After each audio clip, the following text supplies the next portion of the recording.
नमस्कार मंडळी.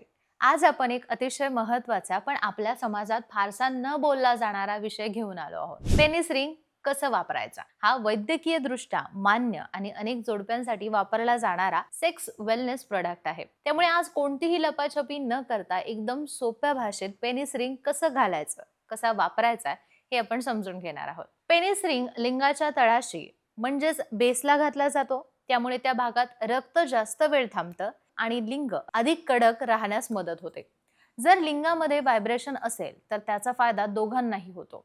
पुरुषांना इरेक्शन कंट्रोलमध्ये मदत होते आणि महिलांना अधिक स्टिम्युलेशन मिळू शकते. तर पुरुषांना लवकर क्लायमॅक्स होत असेल तर त्यामध्ये सुद्धा उपयोगी ठरू शकतो. तुम्ही पहिल्यांदाच वापरत असाल तर घाबरायची काही गरज नाही. मन रिलॅक्स ठेवा, घाई गडबड करू नका. थोडं ब्ल्यूब वापरा, वॉटर बेस्ड ल्युब्रिकेंट घ्या आणि तो रिंगला तसेच लिंगाच्या तळाशी लावा. त्यामुळे रिंग सहज सरकतो आणि दुखापत होत नाही.